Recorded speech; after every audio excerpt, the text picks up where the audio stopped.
سيدنا ونبينا حبيب قلوبنا وشفيع نفوسنا وطبيب ذنوبنا أبي القاسم المصطفى محمد. اللهم صل على محمد وآل محمد. ثم الصلاة والسلام والتحية والإكرام على أهل بيته الطيبين الطاهرين المعصومين المظلومين، ولعنة الله على أعدائهم أجمعين من الأولين والآخرين إلى قيام يوم الدين. أما بعد، صلوات على محمد وآل محمد. اللهم صل على محمد وآل محمد. Mu'mineen, Mu'minat, brothers and sisters in Islam and Iman, Assalamu alaikum wa rahmatullahi wa barakatuh. We've been having a discussion on the topic of identity, specifically Muslim identity, and more specifically Shia identity. We talked about on the first night how we express our Shia faith and our identity. We then talked about how in this society we're being confronted with a lot of questions about our beliefs, our aqidah and aqa'id. People amongst our own group, Shias themselves, ask questions about why do we have these kinds of rules, why are there these differences. So we said that in order to maybe try to get a better sense of this, we want to re-examine some ideas. So the first thing that we started to do is, we realized many of us have an issue with the idea of God, of Allah, of Tawheed itself. That right now one of the major issues in this society is the growing trend of atheism. We saw that many people say that there's no evidence, we have no proofs, it's just random belief, a blind faith. So what we showed over the past two nights by referencing pseudo-scientific evidence, and then last night a more philosophically rigorous proof that no, we do have evidence, we do have proofs, they're very strong, and especially last night's proof is foolproof. That if a person believes in using logic and reason, then the proof that we offered last night of imkan and wujud should be enough for everybody to understand. And of course, for those who maybe that was too complicated, we talked about the previous two nights ago about this idea of argument by design or organization too, which is something that a child can understand. Right? Now, I know that some didn't get the analogy all the way, so I'm going to give one more analogy of the proof that we were giving last night, so hopefully it might sink in. And then from that, we're going to move on to the next topic, inshallah. Salawat ala Muhammad wa ala Muhammad. Allahumma salli ala Muhammad wa ali Muhammad. So, we tried to give a few different analogies, right, to show this. Remember we were talking about how everything, when you have qualities, you have traits, either you have it yourself or somebody else or something else has to give it to you. Right? We talked about the table is wet. It doesn't get wet itself, water has to be put on it. We talked about chai or something. It's bitter by itself, so you have to add sugar if you want it to be sweet. But sugar, in and of itself, has the quality of sweetness. It itself is wet, or it gives everything else wetness. And that's how we were describing this proof that we all have existence, but not on our own. We didn't bring ourselves to life. We didn't give ourselves existence. We got it from the outside. And we said that there is one entity, one being, which has this quality by itself. And we said or Allah. God is this perfect, infinite existence that gives everything else its existence. The other analogies we tried to show too was when he gave the analogy of the relay race, right? You have to have somebody who starts with the baton in their hand to pass it on to everybody else, right? So one more that I want to give that mostly Urafa and Sufis, they usually rely on this. And I think this probably might be the clearest one of all. So when you walk into a room, and you can see everything in the room, how are you able to see everything in the room? Because it's illuminated, because there's a light source, right? If there is no light, then everything would be in darkness, you couldn't see anything, right? So when you go outside, obviously, daytime, the sun becomes your light source. If you go into an enclosed building, if you walk in here, if you can see things, that means there's a light source. Now what happens if, let's say, you wake up in a random room, and it's completely dark? Obviously, you know that means that there's no light source there. That's why it's dark, that's why you can't see anything. The room by itself doesn't illuminate itself. It doesn't have its own light source. It needs it from the outside. If you come into a room, again, you randomly wake up, and you see that room is brightly lit. You know that, look, there's a source somewhere, even if I can't see it, even if I can't, it's coming from somewhere. So this is where the ulama say, Allahu nuru samawati wal ard. Allah is the light of, we say, the samawat and ard. These higher and lower dimensions. Everything here, Allah is the one that's illuminating everything. If something here has existence, it's because Allah's nur is illuminating it. So this is the clearest proof. And this is the clearest analogy to show us that Allah is the one who's providing this wujud and this existence to everything that we know is real. Salawat ala Muhammad wa Muhammad.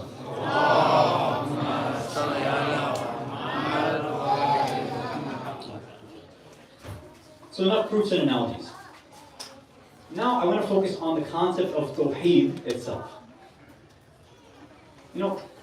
So when I was growing up, as a baby, a lot of parents, they do this, where we obviously want to instill that, Islamic, Muslim, Shia identity in our children at the youngest age possible, right? So how we speak to them, we get them to repeat back certain phrases, because we want them to have a Jahan Bini, a certain worldview. That's what we want from them. So we have them repeat back statements that they don't understand normally, but at least we want them to say it over and over again. So, for example, in my household, right, I was raised with Urdu phrases. So parents would try to get us to repeat, Allah ek, right? God is one. Allah ek. Over and over again when we're going to sleep. Before you go to sleep, make sure you say Allah ek, right? God is one. I'm sure everybody in their own language, they had something like that too, right? Allah yaghanast or Allah ahad, wahid, something like that. Everybody has it. So I was reflecting on that. I'm thinking, pretty much every other religion, every other faith has some version of that too, right? Where before they go to sleep, it's almost as if we all know subconsciously, look, there's a chance that my child may not wake up. And I want them right before they go to sleep to make sure they have at least just the basic right idea about our faith. So for Muslims, it's about Tawheed, that God is one. Maybe for Christians, at least in pop culture, they reflect, make sure that you speak to Jesus, something like that, right? Or offer these nightly prayers. And every sect, denomination does it a bit differently, but they have some sort of connection to Jesus like that, right? Jewish faith, I'm not sure what they do. But I always got to thinking, I wonder what atheists do at night. What do they do for their kids?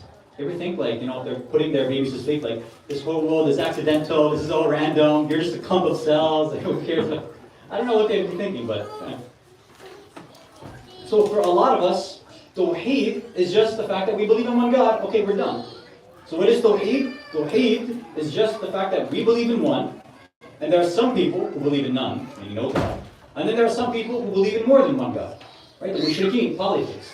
So we say, look, Tawheed is us carving ourselves out to say, look, we do believe in God, so we're not with the atheists, but we also don't believe in more than one God, so we're not with polytheists and mushrikeen. So we believe in Tawheed, which is one God. And that's why normally, I'll ask you guys, when people ask for the translation of Tawheed, how do you translate it? How do you translate Tawheed? What does it mean? Monotheism, right? You'll see in any book, anywhere you look, even in the Quran, it will say monotheism, or believe in one God. That's how they translate it, right? Think about that. Tawheed, if it just means believing in one God, it seems like a pretty... Every monotheist has that idea, right? Anybody that believes in one God has that. Is that enough to say that, yeah, I have and I understand, I have ma'rifat al-tawheed, because I know that God is one, not 10, not 1,000, and not 0. Is that the limits of Tawheed? If that were the case, then some of our riwayat make no sense whatsoever. So for example, here's one attributed to Rasulullah sallallahu alayhi wa sallam.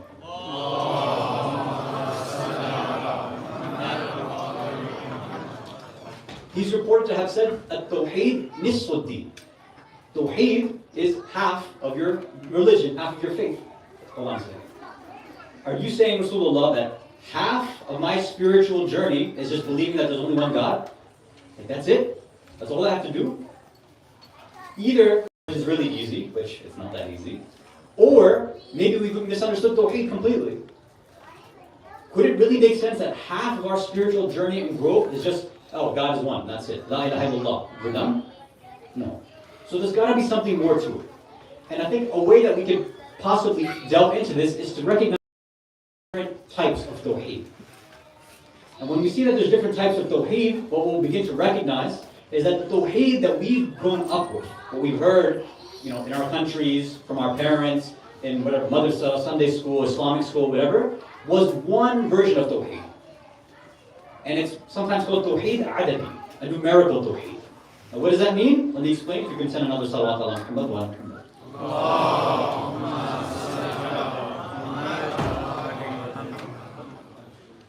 This tawheed adadi, is a quantitative and numerical tawheed. Again, it's just saying God is one, meaning He is number one, meaning there's not two gods, and there's not zero gods. There's one God, that's it. Again, monotheism. This is the way that most of us have heard this. And we think that that's the limit and that's it. You see, that's not enough. Imam Ali alayhi salam has also said, At-Tawheed hayatul nafs. Tawheed is the life of your soul. It's that lifeblood. It's what's essential to us. What is essential to us? Just saying that God is one? There's got to be something more to this. So there's a deeper understanding of Tawheed that I want to get into. The second type. And the way that we can open up this conversation to make sure that we're not just making this idea up is to show that, a lot of times our misunderstanding about certain Islamic concepts is because we didn't even properly understand the Arabic word itself. If you even just focus on the Arabic grammar of a word, then you'll realize that I've misunderstood the concept. So, let's go to this word now, Tawheed. So, when we're talking about Tawheed, if we translate it as something like monotheism is a noun, right? It means it's a thing. It's a belief you have. Monotheism, polytheism, these are beliefs. They're nouns. So that way, Tawheed is a noun then. Tawheed just means it's a thing. It's a thing that you believe in, right? In the same way, you have all these other abstract nouns. Art, justice, freedom. These are all things. And you can believe in them or not believe in them. And have different ideas about them. But maybe Tawheed is not supposed to be a noun. Maybe Tawheed is supposed to be something else, a different part of speech. And if it's a different part of speech, that's going to completely change how we understand Tawheed. So first, we have to take a step back and look a little bit into Arabic. So many of you may have studied Arabic, or if you remember your basic sarf, Tawheed is on a very specifically called wazn or pattern. Right? It's on bab taf'il. It's on that kind of pattern. That pattern of taf'il, there's a lot of other words that all of us know. Even if we don't know Arabic, we don't speak it, all the kind of Muslim words, most of them are on this pattern. A lot of them are on this pattern of taf'il. You all know them, and I'll show you what I mean. For example, after our namaz and salah is done, what's the first thing that we perform? What's the first mustahab thing that we usually do? Say it out loud so we can everybody can hear. Tasbih. Oh yeah, dua definitely, yeah. Tasbih is like a dua, Asam. You're right. Yes, tasbih. Tasbih is in the exact same pattern. Right? Tasbih. It's on the pattern of taf'il. But tasbih, is that a noun or is it an action you're performing?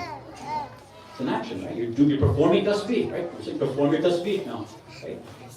Generally speaking, although at least in a lot of our languages we call the bead, we call it a tasbih. But in Arabic it's usually misbah, right? So they use a noun form of that word. We call it tasbih because we're referring to it by its actual performance. Okay, that's one. Okay. When we start the salah, when we start the namaz, what's the first thing that we say? What's the first thing we do? Takbir. Ahsan.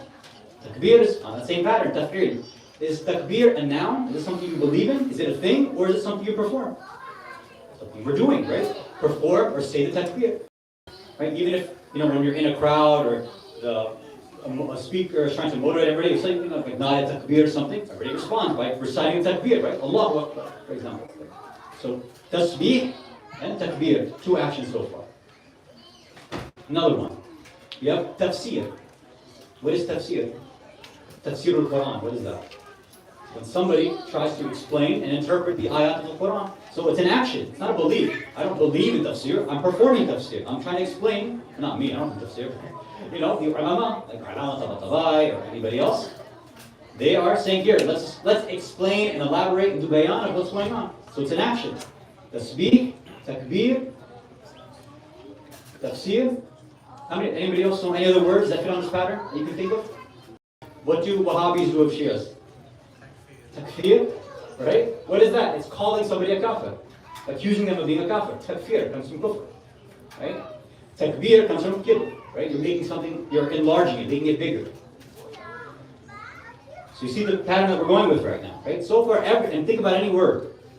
Tabshir, to give somebody good news, right? Bishara, you're giving somebody good news. Tabshir. There's tasghir. You can go on and on. Any word you can think of in the pattern, every single word will be an action. Now, let's go back to Tawheed. Tawheed is on the same pattern.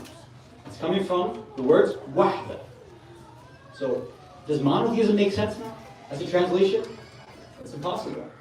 It's the form of this word taf'il. Takbir, tasghir, tabshir, tafsir. Everything else is an action. Why did we turn Tawheed into a noun? It doesn't follow from the Arabic grammar. Very simply.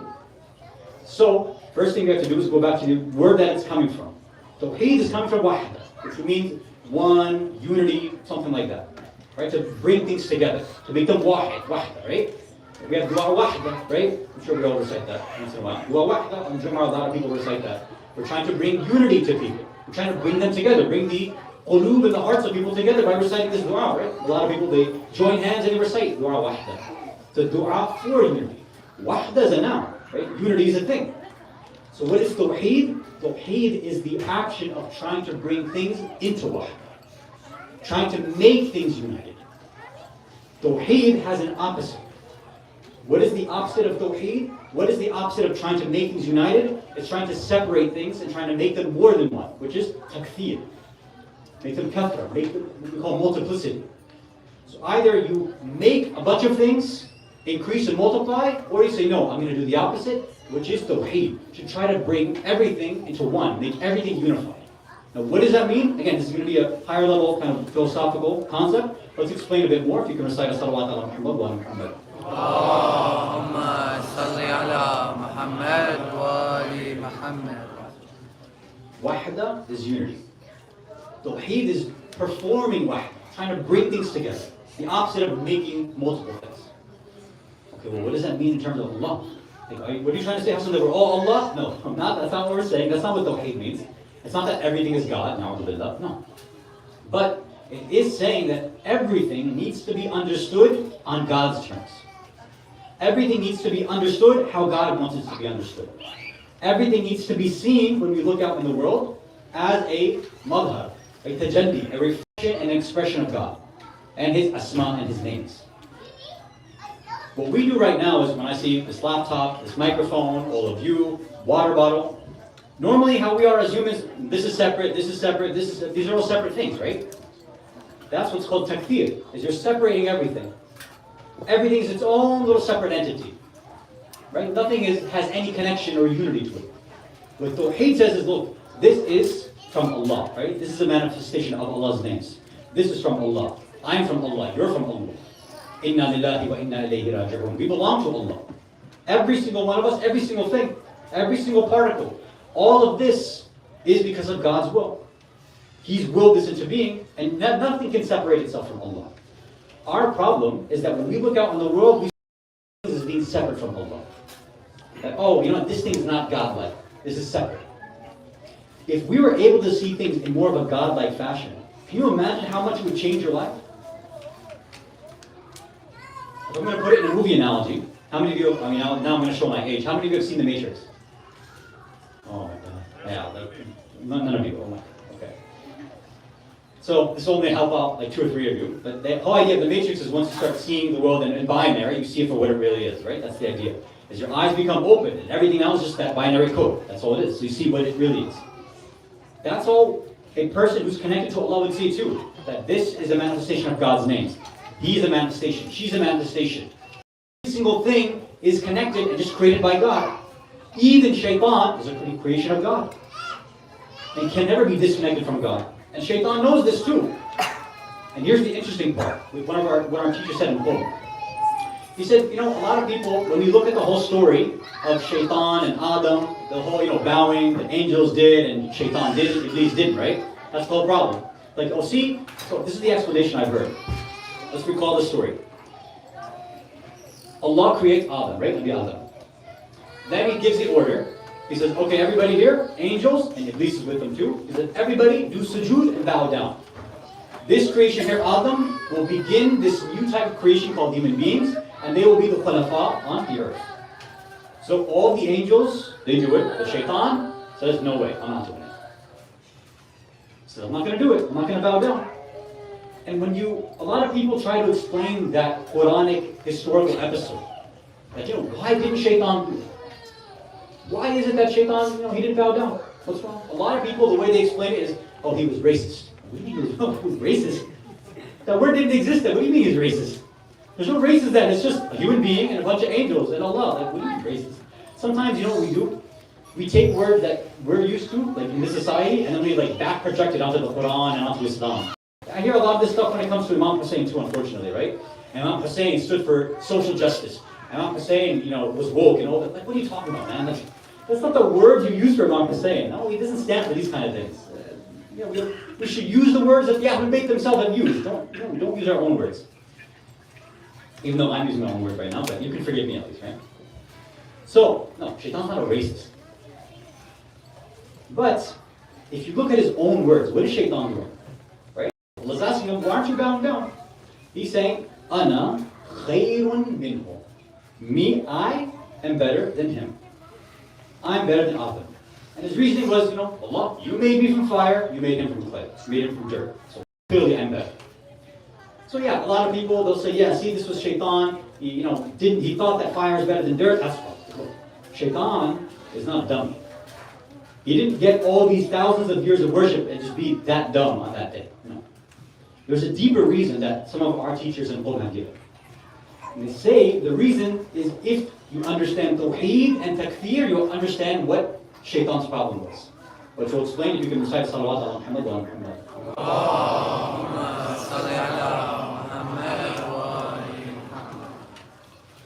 It's interesting. There are some groups, interesting groups, who say, you know what? Shaitan actually was right.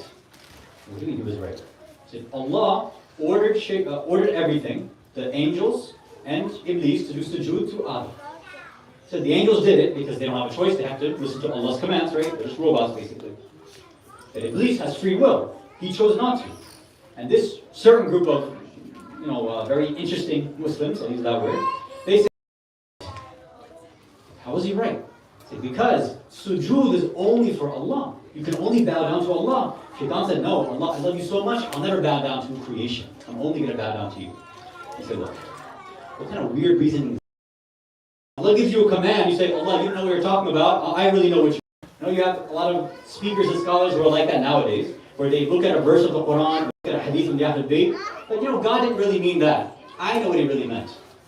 No, God didn't mean, when he says hijab, he doesn't mean that. What he means is modesty, that's what he means. Where did you get this from? You're creating your own version of Islam. God has given very clear words. The Ahlul Bayt have spoken very clearly. If you don't want to practice it, that's okay.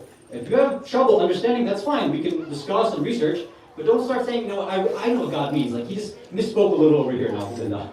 Like, I know what's going on behind the scenes. I know the context of the Quran. Come on, give me a break. So, this group that thinks, yeah, Shaitan was right. He saved his ibadah really for Allah. No. If God were to come to you right now and tell you, whatever he tells you, it's God. You're going to listen, right? That's the idea. So what is Shaitan's issue? When he says, Ana khayrun minhu, I am better than Adam. The Rafah said that what he did, the mistake that Shaitan made, is that he considered Adam separate from Allah. He thought Adam was separate from God. Instead of a mabhar, a mabahir, a reflection, a presenting and a reflection of God. He thought that this is some random, dirty, separate thing from God. And this is where that first word that Shaitan says is what? Ana, me, I, right? I am better. And this is the major spiritual problem, right? The ego that our scholars talk about. The first and major point, the last thing, everything that we need to do in terms of our spiritual lives is to destroy that ego. That sense of me, man, ana, I.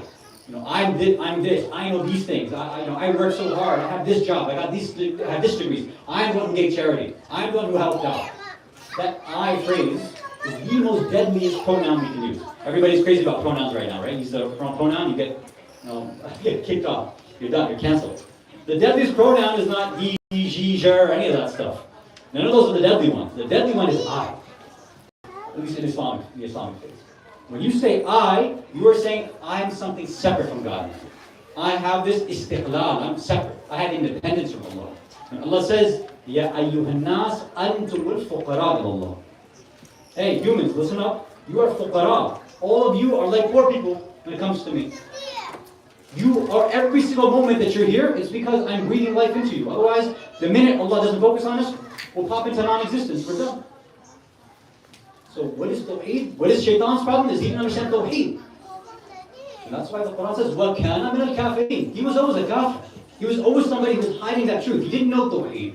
But Allah tested him, and he failed. He said, okay, Shaitan, let me test you. Iblis, let me test you. Do you recognize that every single thing that I say is a part of me? Everything that I create is a part of me? And Shaitan said, no. I see myself as being independent. And that was his major failure. And now look at us right now, too. The way that we interact with people in the world. Our own community members sometimes.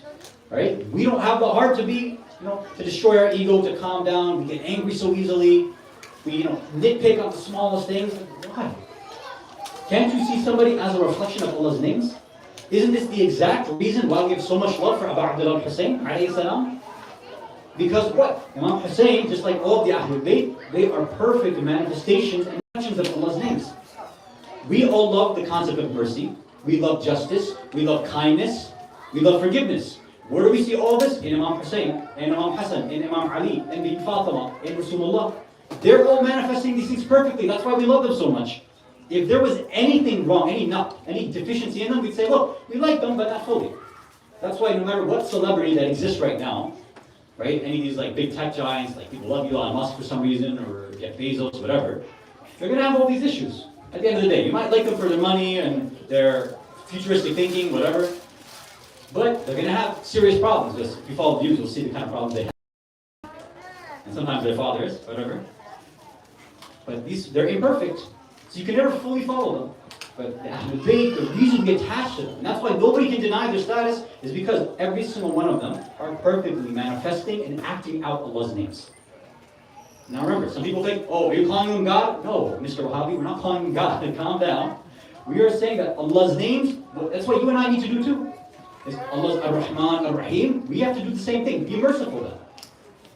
Be merciful generally to everything that exists, and then have specific mercy and people who deserve it. Allah's Ghafoor and Ghafar, okay, be forgiving. But your forgiveness for your fellow brother and sister, mu'mineen who have the wilayat of the Ahlul Bayt, okay, that's one type of forgiveness you have. But for other people, you have a different type of forgiveness. But still, you have to be forgiving. But for us, sometimes, we are kinder to non-Muslims than we are to Muslims. I don't know why that's the case. To non-Muslims, we are kind, like, yeah, this Islam is so beautiful, I'm so kind, let me help you. And then to our own Shia brothers and sisters, we're the worst people. To our own husbands and wives, to our children, to our parents and grandparents, we're the worst people. We put on a facade, this fake image. This nifaq is not going to stand like that. Tawheed is that I'm trying to make sure everything is brought into unity. I see everything as a reflection of Allah. Every single thing, even this evil person that I see in the world, this is still a reflection of God. So when I'm dealing with this evil person, I have to do it in a godly way. I have to manifest God's names. And yes, when Imam Hussein alayhi salam and his companions and family are on the battlefield, this means going to war. Yes. When Imam Ali is fighting the Khawarij, yes, that means going to war. In certain circumstances, that's what you do. When you have Zalimeen and Fasiqeen, you deal with them in a certain way. But the general public, no. The general public doesn't need the sword of Islam, no. It doesn't need a tight fist. It needs people being latif and kind and soft and gentle. Let me share one anecdote that some people narrate, which took place on Ashura. If you can recite a salawat ala Muhammad wa Muhammad. Allahumma salli ala Muhammad wa ali Muhammad. Some of the ulama, they narrate that on the night of Ashura, so the night of the 10th, right before the day leading up to the battle on Ashura. They say that Imam Hussein was just outside the tent, almost both of the camps, right? His own camp and then the enemy's camp. And he said he was outside walking. And one of the companions had woken up, and they had seen Imam walking away, so they wanted to see what he was doing. So they kind of snuck up behind the Imam. And he saw that the Imam was looking out at the enemy camp and crying. So this companion was very, very, very confused.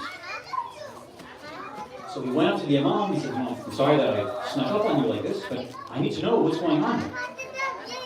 He said, I see you crying while you're looking at the enemy camp. He said, I can't believe that it's because you're afraid. He said, there's no way that can be true. You don't have hope and fear for the enemies. That's not why you're crying. It has to be something else. Why are you crying then? And Imam Hussein says, yes, you're right. We, Ahlul Bayt, we don't have fear for things like this. That's not why I'm crying. Listen to these words. He tells his companion, he said, I'm crying because for these enemies, this army of Umar ibn Sa'ad, of Yazid, all these followers, every single one of them will end up in hellfire. And all of that is because I'm here. He said, that breaks my heart, that I am the cause of them to end up in Jahannam. You see the difference between the way the Imam is looking at his own enemies and the way that you and I look at our own family members and mu'mineen? He's looking at them with love and kindness that I wish they weren't here. And you see that every step of the way, Imam's like, just let me go, let me get out of here. Even Umar ibn Sa'ad, he said, I don't want to kill you. But he loved the dunya more than anything else. Unfortunately. Umar ibn Sa'ad knew that I'm going to go to hell because of this. But he had no choice. He loved the dunya too much. And Imam Hussein said, just let me run away, let me go, let me talk to Yazid. Give me some way out so that this doesn't happen. Because if this continues, if you come and you fight me, you're going to end up in hellfire. There is nothing else for you. And Imam Hussein never wants anybody to go to hell. And these are people who have the darkest hearts possible. But Imam still is showing them love and kindness. He's manifesting Allah's names, Ar-Rahman, Ar-Rahim. These are the two names that Allah wants to utter 113 out of 140 times when we recite the Quran, right? Bismillah, Ar-Rahman, Ar-Rahim. No other names are mentioned every single time like that. Anytime we begin any action, Bismillah, Ar-Rahman, Ar-Rahim. Food, drink, walking, whatever you do, say Bismillah, Ar-Rahman, Ar-Rahim before beginning. These are the names that Allah wants us to use as our SOP, standard operating procedure. When you go into anything, think like this. But the way that we end up doing that is we say, Allah, we do it this way. Allah, with me, I want you to be Ar-Rahman Ar-Rahim. Be Al-Ghafur, Al-Ghafar. Be kind to me, be merciful to me. Allah, I make mistakes. When I die, be kind to me and let me just go to heaven with a free pass, right? Just ignore the mistakes and the guna and the ma'asiyah that I did. That's the God that we want, right? I want that forgiving God too. I want the super, super kind God. But when we look at other people who make small mistakes, even our own mu'mineen, somebody was rude to me, or somebody bumped into me, when I'm trying to get food, or this person cut me off in traffic, whatever it is. We're like, Allah put this person in the seventh level of hell. Like, oh, where are you coming from? You want the harsh Allah for them, right? Al-Muntaqim, Shadid al-Iqab. You want the one who punishes for everybody else. But no, the God I want is the loving God, the kind one. The ulama say, the way that you act in your life and the way that you look at other people, that's the Allah you'll see. That's the wajh of Allah that you see on the Day of Judgment. So if you treated people with harshness, with this fake sense of justice, always looking to punish, with this tight fist, then Allah says, okay, that's how you treated my creation, then I'm going to show you the same thing.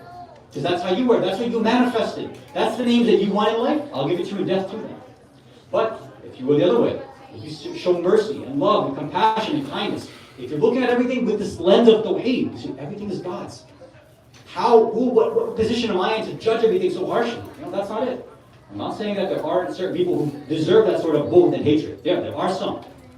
But that has its own meaning, and it's a small amount of people who are like that. Right? The opinion, at least of the Shias, is that there's only a small amount of people who will be in hell eternally. A small amount. The majority of people will eventually end up in heaven. The vast majority. Even those who have made big mistakes in their lives, they might be in hell for a short time, but then what is hellfire? It's just a way for them to get cleansed, and then they go, that's it. It's like when a kid needs to take a shower, they fight, right? Young kid. You put him in the bath, you clean him up, like, okay, now you're going to feel fresh. They're like, yeah, I do feel better. Okay, so God's like, look, you made all these mistakes. Your soul is impure. You didn't clean it up in this dunya? Don't worry. In akhir, I'll clean you up first, and then you'll be ready for Jannah. It's not God saying, I'm going to hurt you and burn you. I don't know where this idea comes from. This is not the Allah that we believe in. This is not the Allah described by the Ahlul Bayt. Some people who have their own anger issues, who have their own, the sahdi, that toughness, the strictness. Like we mentioned a few nights ago, they're into that Hitler Islam, right? They want to go marching and bark orders at everybody. Like, okay, if that's what you want, that's what you're going to get afterwards too. But the purification process, you act like Hitler here, you're going to get the Hitler over there too, right? You don't want that. You act like Saddam here, you're going to get Saddam over there. Maybe we have to be very, very careful with these things. When somebody truly understands Tawheed, not just that God is one, but no, Tawheed is bringing everything together, unifying everything, making everything wahid, wahda. Everything's unified, this is all Allah's.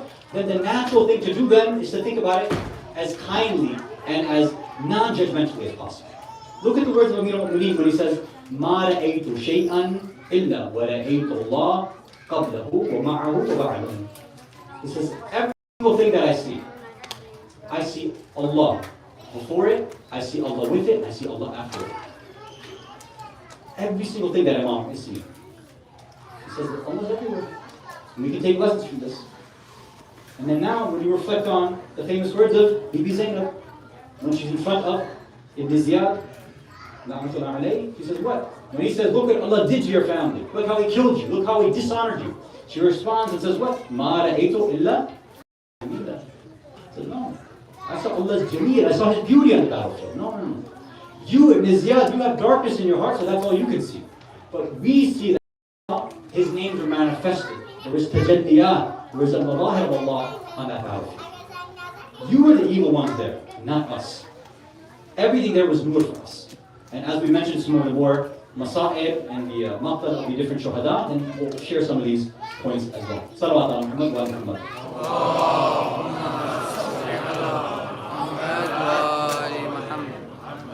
So, I'll summarize this, then we'll open up for a few minutes of Q&A, and then we'll musibah and masa'ib. We said Tawheed, normally we think about it as monotheism, believe in one God. But then we see hadith that say Tawheed is half of your religion. So, okay, that doesn't make sense. How can just believing one God, that can't be half your religion, so there has to be something deeper. One version of Tawheed is Tawheed adadi. It's numerical, quantitative Tawheed. Just believe that God is one, that He's not zero, and He's not more than one. So that's one version, but it's good, it's a nice starting point, but it's weak, it's deficient, it's incomplete. So we looked at another version, and the way that we showed this was just by looking at the Arabic itself. Tawheed is on this pattern of taf'eel. All the other words on this pattern are actions, they're not nouns. So Tawheed cannot be understood and translated as monotheism. It's not a belief, it's an action. So, we don't believe in Tawheed. What you and I need to do as Muslims with a strong and progressing identity is not to believe in Tawheed, but to practice Tawheed. Perform Tawheed. So it's not that we believe in monotheism, we are monotheistic. That's the word I just made. That's what you have to do. Bring everything together. Try to make it as unified as possible. See Allah everywhere you go. As Imam says, Allah is before everything, He's with everything, and He's after everything. And Allah, as we know, the major idea about Allah that He Himself introduces us is with Ar-Rahman Ar-Rahim, of love and kindness and compassion. And when this becomes our standard operating procedure, our own life becomes better. Nobody likes to be an angry, negative person all the time. Nobody likes that. We love that positivity. We love the kindness. We love that in other people, so we want to love it for ourselves too. So Tawheed, and one way of practicing it, is to begin to see everything like that, not to make the same mistake as shaitan, and see everything as separate from God, to see everything as godly in some way, and begin to show more kindness, care, and respect. We can open for Q&A now, if there's any questions or comments.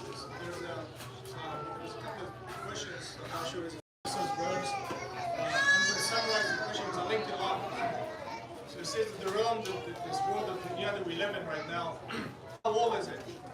If it's millions of old, and if sometimes science says 50 million, billion years old, then yet it says through the history it shows that Hazrat Adam and Hazrat Eve, maybe they're about 10,000 years old plus. So that's kind of a question to that. How old is it? There was a life before it, after it. I mean, and then it says if there was a life before these individuals, like this world, what? There's another question for that. So the question I'll repeat is, how old is this dunya, this world? Was there something before it? If there was something, what was it like? Right? So there's different opinions on this.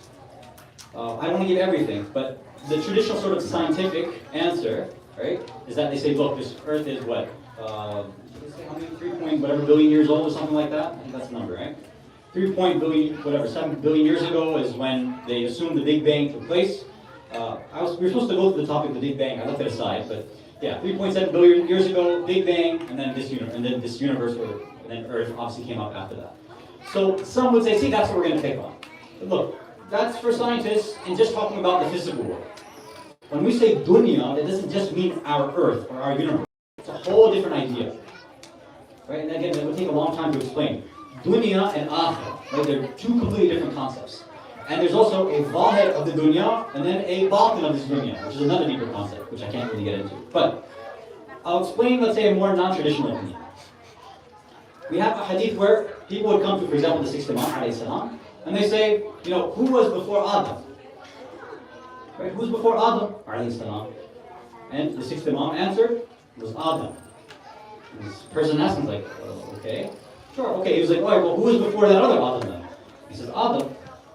And the guy's like, Imam stuck on repeat, what's going on here? He's like, okay, who's before him? He says, Adam. And then Imam he's going to keep doing this. He said, let me stop you. If you keep asking me, then I will keep answering Adam.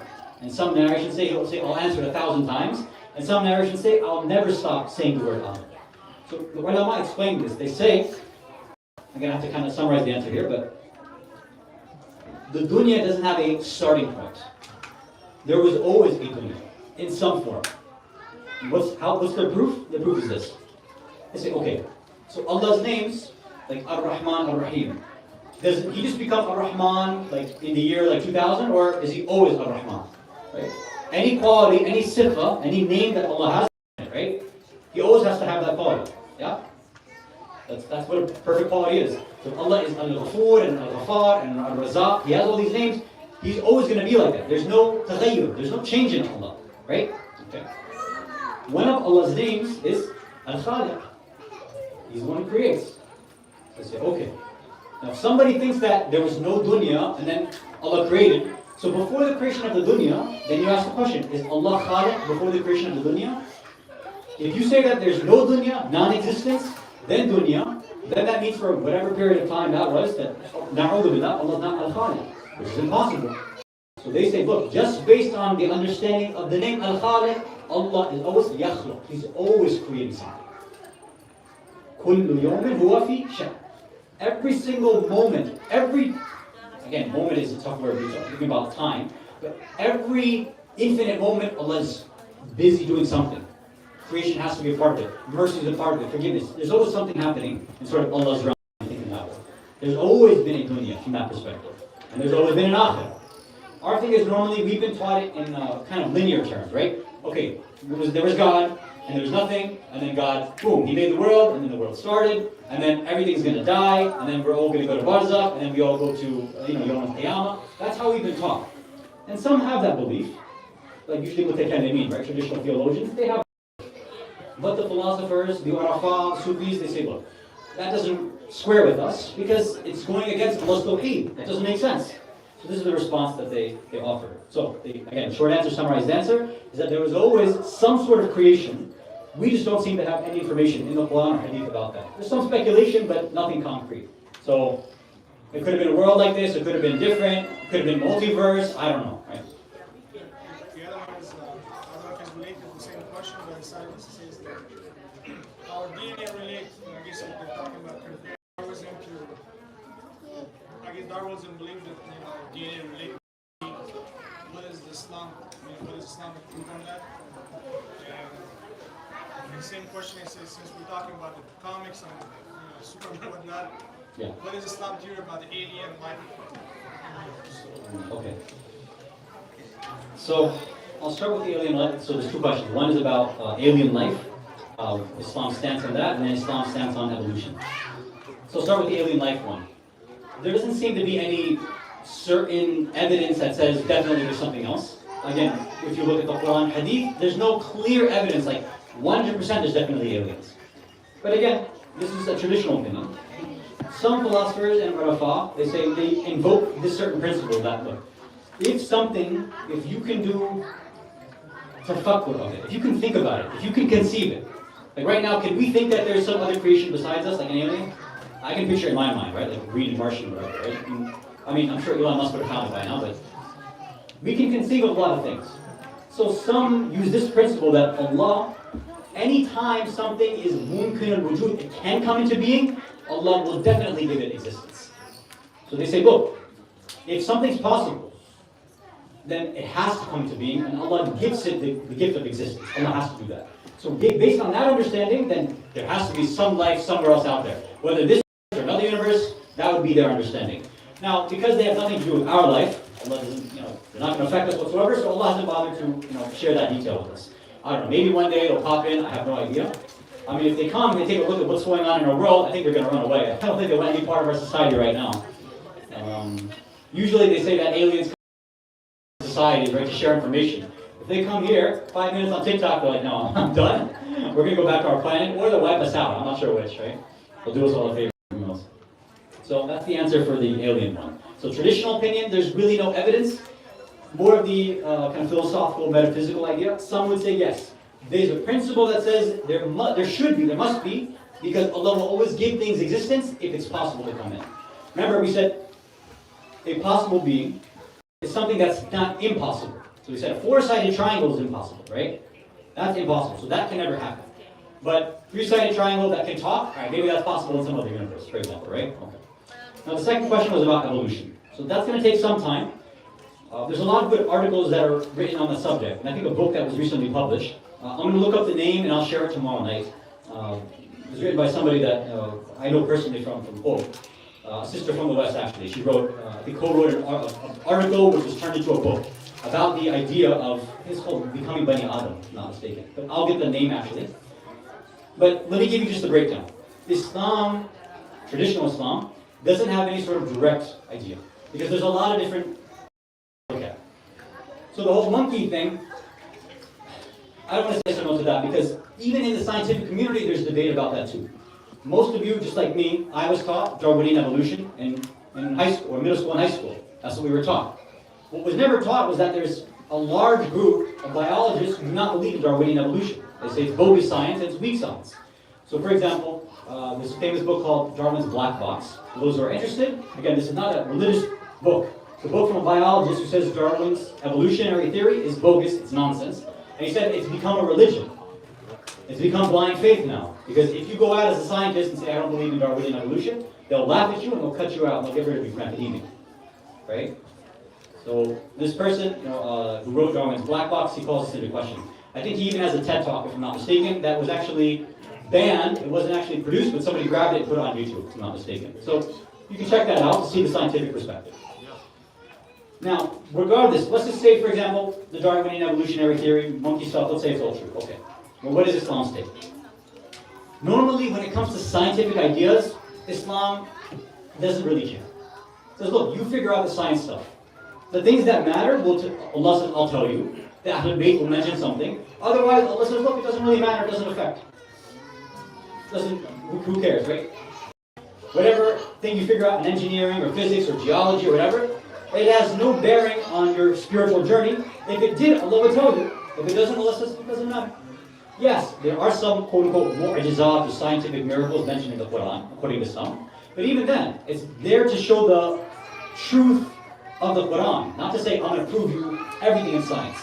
You know, Sayyid Sadr, rahmatullah alayh, one of his works says that Allah most likely did this on purpose. Because if Allah gave us every single scientific idea in that book, then our intellects would never work, right? We would never put in any effort ourselves. He said, so his theory, Sayyid Sadr, wants us to put in scientific effort. He wants us to go and research. And that's why you see, it was the Islamic Empire. In the beginning, what they call, the West calls it the Golden Age. In the beginning, because of their connection to Allah, because they saw everything in terms of Tawheed, that's why science was at its peak back then. All the greatest scientific achievements were by Muslims. But what happened is once they took science outside of religion, then you see science starts to go, and now they're making bombs and drones. It's been completely deviated and deformed. Science is making the worst stuff possible, not the best stuff possible, right? Whereas Islam was, the Islamic and Muslim scientists, everything was about trying to understand Allah, His creation, trying to make us more spiritual. It's a whole different realm, whole different idea. Okay. So yeah, one idea is that, no, Allah doesn't really have anything to say about this, so whatever science says, pick whatever you want. Another perspective says, no, there is something about evolution. This is known as theistic evolution. It's saying God, He is the starting one, right? So He starts off the process of evolution. So why can't God do that? So a lot of Christian scholars picked up on this idea, and some Muslim scholars picked up on the idea. The response is that, what's your evidence for that? You can't just say God made a process and just had it go. That's not how it works. Especially if the science behind it is not foolproof, which we already talked about, that science will never give you 100% certainty. But more so, it's weak theology too. Like, where is your Quranic evidence? And where is your evidence in the Hadith? And some will respond and say, look, in the Quran, Allah is not saying that He created Adam and Hawa from monkeys. So they say, look, if we're trying to look for some sort of evidence in the Quran, Allah doesn't seem like He's mentioning anything about monkeys or apes or whatever Neanderthals done. Out of nowhere, that He's creating Adam, just from clay or dirt. So they say, with the Quranic idea, it seems perhaps that no, this theory of evolution, in terms of Bani Adam, no, it doesn't seem like it works. Some philosophers, they add on to that. And they say, based on, which I'm not going to go into detail, based on certain metaphysical principles, evolution is impossible. Because they say one of the ideas that's proposed in Darwinian evolution is that things become more complex over time. You start with something that's simple, and over time, it turns into something more complex. So time creates complexity. And in philosophy, somebody mentioned dunya, right, in the first other question. They say everything as it moves away from Allah, as it descends, we're imagining Allah being, this perfect infinite being. The farther and farther you move away from Allah, right? You go farther and farther down away from God, right? You have angels, barzakh, and then you end up in the dunya. What is dunya? It's adna. It's the lowest thing possible. The farther you're removed from Allah, the worse you get. The more simple you get, not the more complex. This stuff is madiyat, mawad. Material is very, very simple. It's not complex. Malaika are much more complex than human beings are in terms of, So they say, based on a philosophical principle, metaphysical principle, complexity doesn't happen over time. Things, as you move away from God, over time become more and more simplified. They become worse over time, not better over time. And just like we said, you look out in the world, you'll see we're becoming worse over time, not better over time. And as most of you who are aware of the riwayat, which talk about what's happening right before the zuhur of the Prophet Muhammad. They say in that zaman, in that time, before the zuhur, humanity will be at its lowest. The world will be filled with oppression. People will be, I'm sure you guys are familiar with the narrations, right? They go into detail about how Muslims won't be able to practice their faith easily. People will have left Islam. Gender roles will have swapped around, and all these kind of things, which is clear that we're seeing a lot of this stuff right now. They're not saying that everybody's going to be superior or be evolved creatures or anything like that. It says, look, we're going to be devolved. So, if anything, if we were these perfect humans before, now we're turning into monkeys and apes. We're turning into animals, if you want to put it that way. So rather than evolution, with that perspective, we're probably de-evolving, and there's a de-evolution process going on. So these are different perspectives. Either you can say that Islam has nothing to say on it, so believe whatever science says, it's your choice.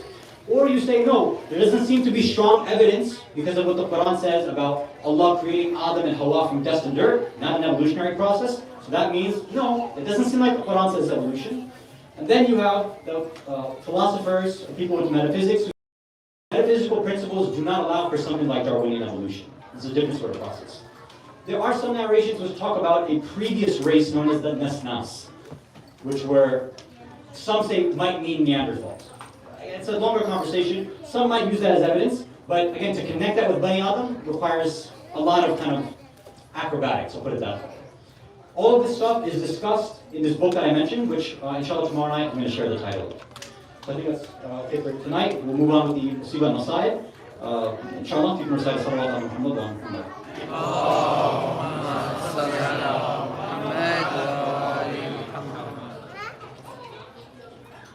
How nice would it have been if all of us were raised with perfect Islam when we were younger? The same way we said that, we've all been taught, as best as our parents could, they tried to teach us about Islam when we were younger. Right? Allah is one, think about the Panjitan, right? Ahlul Kisa. And teach us all these rules and ideas and try to inculcate that. And some of us, we faltered along the way. But we talked about how some individuals like Habib ibn Mubah, somebody who had that love of Ahlul Bayt in the beginning, carried on all the way to the end of his life. So that he was given the gift of Shahada with his Imam. But this wasn't just something. His gift of Shahada having ma'rifah of Allah and the Ahlul Bayt wasn't just for the elders and the older, more senior people who were with Imam Hussein. Even the children who were there, they had this ma'rifah too. And you and I, when we're able to give our children and raise them on these same principles, then we can have children like this. We can have children like Umar and Muhammad, the children of Abdullah bin Ja'far al-Tayyar and Bibi Zainab. Imagine if we can have children like Muhammad, who are not even baligh, right? Some narrations say maybe 1 years old. Two young brothers. Their story is so captivating. And the difficult part of the story is not necessarily the loss of life of Muhammad. Yeah, it's sad that these children lost their lives in the battlefield.